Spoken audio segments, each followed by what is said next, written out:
अस्सलाम वालेकुम बच्चों, क्या हाल है? उम्मीद करता हूँ आप सब खैरियत से होंगे। आज हम चैप्टर नंबर 18 के न्यूमेरिकल करेंगे। चैप्टर नंबर 18 है electromagnetic induction and electromagnetic waves, यानी कि इलेक्ट्रोमैग्नेटिक का ईएमएफ वेव। न्यूमेरिकल नंबर 1 है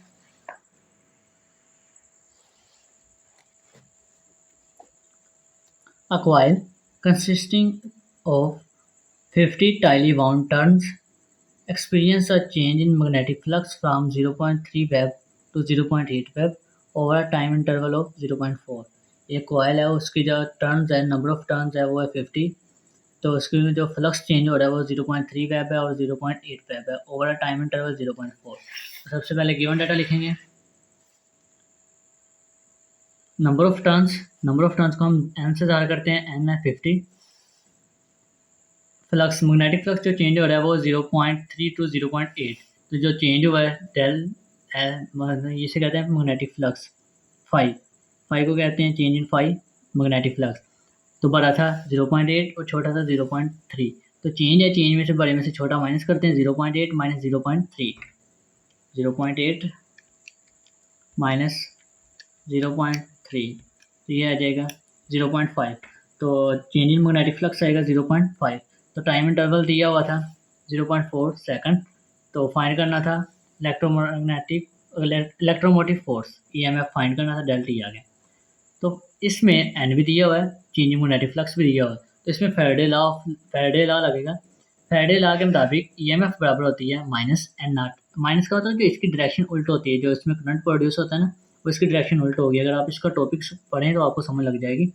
N del phi divide by del T, मतलब कि change in flux divide by del T. अब इसमें इसकी वैल्यू पुट करेंगे। एन मतलब नंबर ऑफ टर्न्स थी 50 आएगा, ये माइनस उसके साथ वाला था।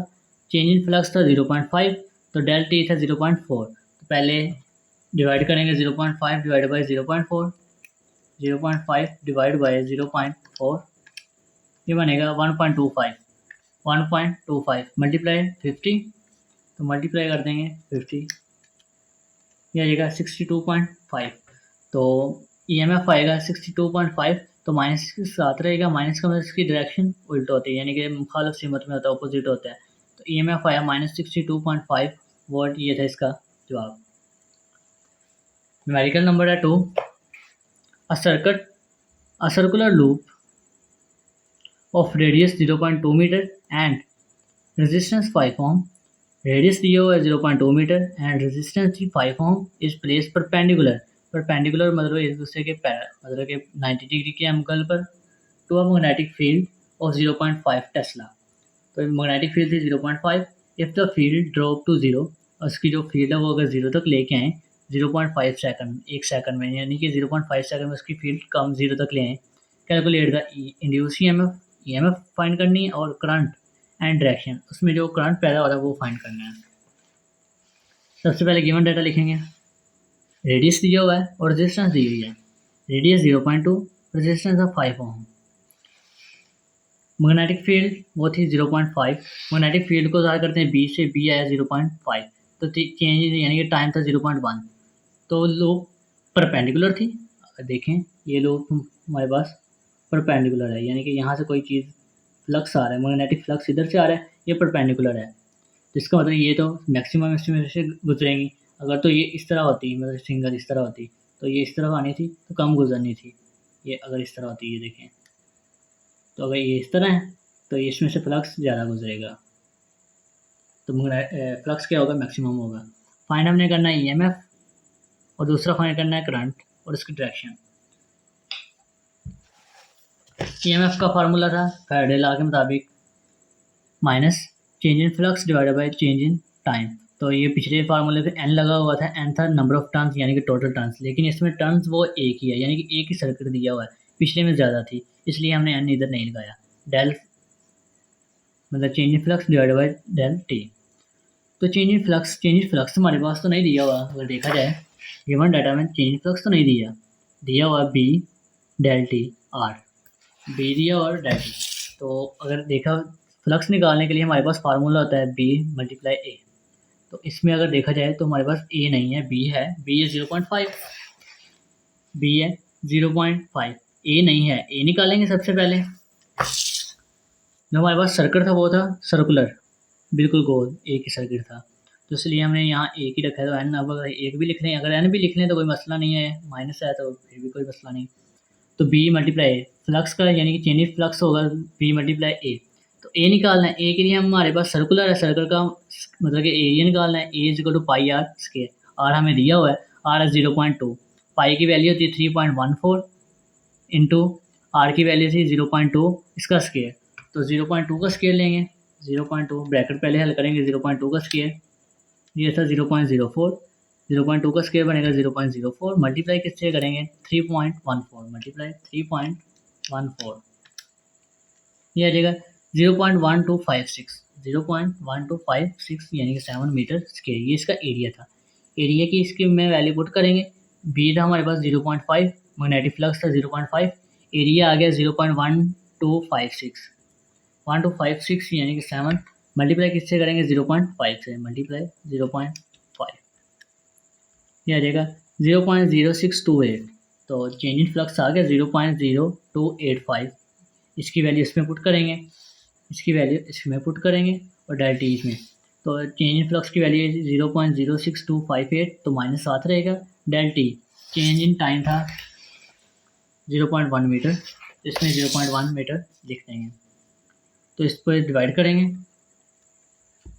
0.06285 डिवाइडेड बाय 0.1, ये बन जाएगा 0.6285, 0.6285, तो माइनस इसी तरह 7 रहेगा, तो इसे राउंड ऑफ करेंगे, ये 8 था, 5 से ज़्यादा था, 5 से ज़्यादा तो इसमें एक जमा कर देंगे, तो 0.63 बन जाएगा। तो ईएमएफ का यूनिट होता है वोल्ट, तो वोल्ट हम 7 लिख देंगे। दूसरा हमने फाइंड करना था करंट, तो इसमें ईएमएफ दी हुई है, तो इसके लिए हम फार्मूला लगाएंगे I is equal to E over R. EMF का मतलब कि वो भी वोल्टेज के बराबर होती है, ई बराबर है तो आई बराबर होता है वी ओवर आर, या आई बराबर है ईएमएफ ओवर आर। ईएमएफ आया था 0.63 डिवाइडेड बाय आर था रेजिस्टेंस था 5, गिवन में हमारे पास दी हुई थी वैल्यू 0.63 डिवाइडेड बाय 5, ये आ जाएगा 0.126, करंट आया 0.126।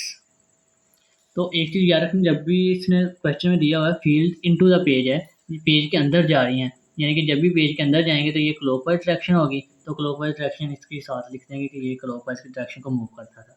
ये था इसका करंट और ईएमएफ, ये इसका जवाब था। Numerical number 3, a transformer has 500 primary turns. अब इसमें जो ट्रांसफार्मर है, ट्रांसफार्मर में टर्न्स ज़्यादा होती हैं, प्राइमरी टर्न्स जिससे करंट दाखिल होता है, एंड 100 सेकेंडरी टर्न जिससे करंट बाहर निकलता है। If the primary voltage 220 volt, find हमने करना है सेकेंडरी वोल्टेज फाइंड करना है, और स्टेप अप और स्टेप डाउन ट्रांसफार्मर ये मालूम करना है। अब इसमें दो चीज़ें याद रखनी है, स्टेप अप जिसमें प्राइमरी कम होती हैं और सेकेंडरी ज़्यादा, जिसमें वोल्टेज भी हो सकता है और वोल्टेज भी हो सकता है और टर्न्स भी हो सकती है, यानी कि V बराबर होगा N के, तो VP कम होगा और VS ज़्यादा होगा। स्टेप अप यानी कि ज़्यादा होगा, स्टेप अप का मतलब इसमें स्टेप का अप से याद रखना है, अप का मतलब ज़्यादा, तो ज़्यादा का मतलब सेकेंडरी में ज़्यादा होगा। स्टेप डाउन, डाउन का मतलब है कम होना, तो ये P ज़्यादा होगा, सेकेंडरी कम होगा, यहाँ सेकेंडरी कम होगा, P ज़्यादा होगा। स्टेप अप में सेकेंडरी ज़्यादा, स्टेप डाउन में प्राइमरी ज़्यादा, तो इसमें V बराबर N के, तो VP ग्रेटर देन VS से, तो VP लेस देन VS से, मतलब कि स्टेप अप में सेकेंडरी ज़्यादा होगा, प्राइमरी कम, और स्टेप डाउन में प्राइमरी ज़्यादा होगा, सेकेंडरी कम होगा। और एक और चीज़, V डायरेक्टली प्रोपोर्शनल है N के, यानी कि voltage directly proportional number of turns के, voltage directly proportional number of turns के, और ये दोनों इन्वर्सली प्रोपोर्शनल है करंट के, यानी कि दोनों आपस में इन्वर्सली प्रोपोर्शनल होंगे। वो चीज़ें आगे जाके आपको बताऊंगा। तो सबसे पहले अगर देखा ये क्वेश्चन सॉल्व करें, a transformer has primary turns, primary NP आएगा 500 एंड सेकेंडरी टर्न्स है N10 यानी कि NS है 100। तो प्राइमरी वोल्टेज है 220, सेकेंडरी वोल्टेज मालूम करना और ये बताना है स्टेप अप है या स्टेप डाउन। तो पहले यही बता दें स्टेप अप है या स्टेप डाउन। देखिए प्राइमरी ज़्यादा है, सेकेंडरी कम है। वोल्टेज नंबर ऑफ टर्न्स देखना तो नंबर ऑफ टर्न्स के हवाले से भी देख लेंगे, पहले नंबर ऑफ टर्न्स के हवाले से भी देख लें और वोल्टेज के हवाले से भी देख लें। ये नंबर ऑफ टर्न्स है 500, ये है नंबर ऑफ टर्न्स 100 यानी कि प्राइमरी ज़्यादा है सेकेंडरी कम। प्राइमरी ज़्यादा सेकेंडरी कम मतलब कि स्टेप डाउन ट्रांसफार्मर है। तो ये तो हमने उसके लिहाज से देखा नंबर ऑफ टर्न्स के लिहाज से। तो वोल्टेज के लिहाज से भी देखते हैं, पहले वोल्टेज VS निकालेंगे। तो मैंने बताया था VS और NS यानी कि वोल्टेज और number of turns directly relation में है। तो VS बराबर होगा VP के, तो VS ऊपर है तो NS भी ऊपर होगा डिवाइडेड बाय NP के। फाइंड करना है VS, तो VP डिवाइड उधर आगे मल्टीप्लाई हो जाएगा NS divided by NP multiply VP। Value put करेंगे, NS है 100, NP है 500 मल्टीप्लाई VP है 220। तो 100 डिवाइडेड बाय 500 ये बनेगा 0.2। तो 0.2 मल्टीप्लाई 220 ये आएगा 44। तो VS आ गया 44। प्राइमरी वोल्टेज था 220, सेकेंडरी था 44। सेकेंडरी कम हो गया, प्राइमरी ज़्यादा हो गया। प्राइमरी ज़्यादा है तो इसका मतलब है स्टेप डाउन है। सेकेंडरी कम है, प्राइमरी ज़्यादा है, तो इसके लिए स्टेप डाउन ट्रांसफार्मर है। ये चीज़ आपने याद रखनी लाजमी। न्यूमेरिकल नंबर है 4। A step up transformer, step up बताया हुआ है। Step up transformer has a turn ratio 2:10 if the alternating voltage 25 is applied to primary coil।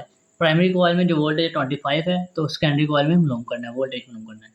Step up है तो अब का मतलब ज़्यादा तादाद जो होगी वो होगी सेकेंडरी की। स्टेप अप है तो सेकेंडरी की तादाद ज़्यादा है, मतलब कि स्टेप अप है तो सेकेंडरी की ज़्यादा होगी, प्राइमरी की कम। तो अगर देखा जाए तो टर्न्स किसकी हैं, 100 क्या होगी सेकेंडरी, 2 क्या होगी प्राइमरी, क्योंकि स्टेप अप है। तो स्टेप अप के लिए जो बड़ी होगी वो होगी सेकेंडरी। तो S लेंगे 100, तो प्राइमरी लेंगे 2। तो अगर नंबर ऑफ टर्न्स है तो लगा देंगे NS और NP इज इक्वल टू 2 है। तो NP रेशियो NS, क्योंकि स्टेप अप था तो स्टेप अप जो बड़ी होगी वो बाद यानी कि NS होगी वो बड़ी होगी। तो NP आया था 2, NS आ गया 100। तो NS तो बड़ी होगी ना, स्टेप अप था, बस ये चीज़ याद रखनी कि स्टेप अप होगा तो ज़्यादा, स्टेप डाउन होगा तो कम सेकेंडरी वोल्टेज में। तो प्राइमरी वोल्टेज 25 वोल्टेज दिया हुआ था, VS फाइंड करना था। वही पीछे वाला फार्मूला यूज़ करेंगे, VS is equal to VP is equal to NS over NP, क्योंकि N और V का डायरेक्ट रिलेशन है। VS फाइंड करना है,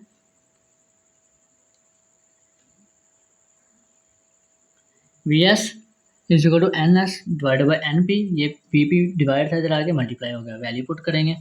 NS यानी कि सेकेंडरी वोल्टेज था, बड़ी थी, स्टेप अप था तो 100 आएगा, 100 डिवाइडेड बाई NP था 2 मल्टीप्लाई 25। 100 डिवाइडेड बाई 2 50 आएगा, 50 मल्टीप्लाई 250 और 50 मल्टीप्लाई 25, 50 मल्टीप्लाई 25 ये बनेगा 1250। तो 1250 VS था, VS का मतलब वोल्टेज, वोल्टेज का यहाँ V, तो ये इसका जवाब बन जाएगा। तो ये VS है।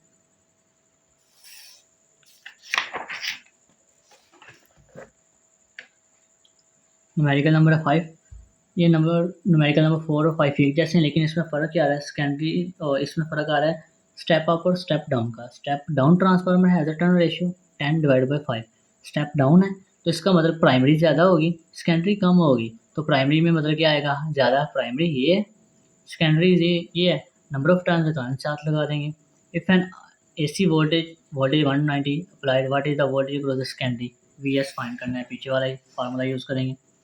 तो स्टेप डाउन है, स्टेप डाउन के लिए हम यूज़ करते हैं, मतलब कि स्टेप डाउन के लिए प्राइमरी ज़्यादा होगा, सेकेंडरी कम होगा। प्राइमरी ज़्यादा तो NP आएगा 100, तो सेकेंडरी कम है तो NS आएगा 5।